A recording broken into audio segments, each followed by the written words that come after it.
What would it take to convince you that the Earth is not a spinning globe? Do you think you could ever be convinced otherwise? Or are you so confident in this cosmology that nothing could change your mind? One of the main differences that pits flat earthers in stark contrast to globe believers is the fact that flat earthers have shown the capacity to consider new information with an open mind, and if necessary, admit that they were wrong. 99% of all modern-day flat earthers were once globe believers themselves, and were subjected to the same mainstream media and public school indoctrination as everyone else. So what allows some to see past their confirmation bias and hinders others from ever even opening their minds to the possibility?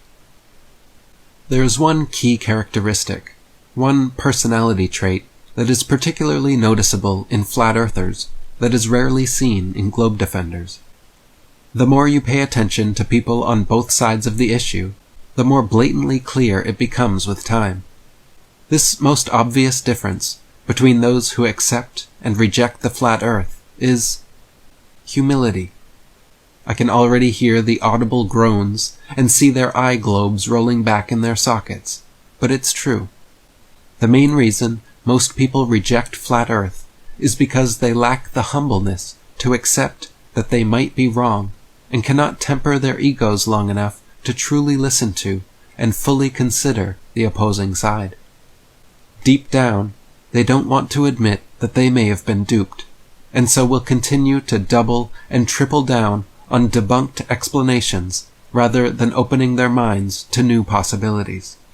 Over the past decade, I have spoken with thousands of detractors and watched hundreds of hours of globe apologists making reaction videos to my 200 proofs Earth is not a spinning ball and other presentations. And the main behavior on display, consistently, without fail, is a smug, snarky, sarcastic, superior, holier-than-thou, arrogant attitude. Globe apologists tend to be so sure of their position that they rarely allow an entire sentence to be spoken before interrupting to regurgitate the explanations taught in their third-grade science textbooks. The irony is that myself and other flat earthers are well aware of these explanations and can recite them too. The difference is that we are skeptical and open-minded enough to carefully consider alternative explanations before immediately jumping to such foregone conclusions. Think back to when you were a child first learning all of this. What did it actually take for you to believe in it back then? If you are truly honest with yourself, you first believed it because you were a young child, too naive to know any better, and your parents, teachers, and every other adult around you accepted it as fact. In other words, our initial acceptance of heliocentric cosmology is more the result of argument from authority than from actual sound reasoning. Granted, we are given a few supposed proofs of the globe and told that flat Earth was a mistaken belief of our ignorant ancestors. But the main method of indoctrination is through simple omission.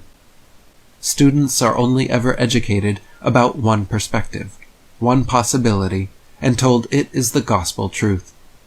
Through centuries of censorship, a wealth of information available on geocentrism and the flat Earth has been systematically silenced and hidden from academia. Myself and other modern flat earthers, with the help of the internet, have recently brought dozens of incredible books long out of print back into the hands of young minds. The fact of the matter is that if students were given equal school time to study geocentric material as they are heliocentric, the globe would quickly lose its popularity and no longer enjoy its reign as an uncontested consensus cosmology. I have personally been diligently studying geocentrism and the flat Earth for nearly 15 years now. I have read over 100 books and thousands of old newspaper and magazine articles on the subject. I have performed my own experiments and demonstrations to learn from personal experience, and have spoken to thousands of people from all walks of life on the matter. Meanwhile, how many globe believers can say the same? How many of these adamant globe defenders have actually read an entire flat Earth book?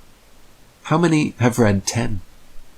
They will usually claim to have done their due diligence in researching flat Earth before rejecting it, but the reality is that none of them have really delved deep or done so with an open mind. You must approach the subject without any bias or preconceived notions, and with the fresh eyes of a child, just like when you first learned the heliocentric globe model. It isn't easy to overcome a lifetime of propaganda. You must honestly humble yourself to the possibility that you have been fooled, and everything you were taught was a lie. Otherwise, even when you look, you won't see. When you listen, you won't hear. When you read, you won't comprehend. And when you think, you won't ponder. If you cannot first empty your cup, then it is impossible to refill it with pure water. If you cannot first unlearn what you were originally taught, then it is impossible to learn anything new contrary to it. If you cannot first clear your mind of heliocentric indoctrination, you will lack the discernment necessary to recognize the geocentric truth. You have been systematically fed a complex web of lies designed to make you reject your own common sense and lived experience of the world. You have been taught that this notion of flat Earth is something so ridiculous that it should only be laughed at, and that anyone advocating for it must be utterly unintelligent or completely crazy. So your immediate and confident rejection of the notion is no different than your leg extending when hit with a reflex hammer. Your exasperated eye rolls and permanent smirks were programmed into you, as was the list of questions that instantly roll off your tongue, like, "But why would they lie? What does it matter? And where are the whistleblowers?" All of these, and even more specific questions, like, why is Earth the only flat planet? Why isn't Polaris visible from Australia? And how does the Eratosthenes experiment work on a flat Earth? All have valid, sound answers from a geocentric perspective. If you haven't already, please do me, yourself, and the world a favor by reading or watching my free full video presentation of my latest book, Flat Earth FAQ, and see for yourself.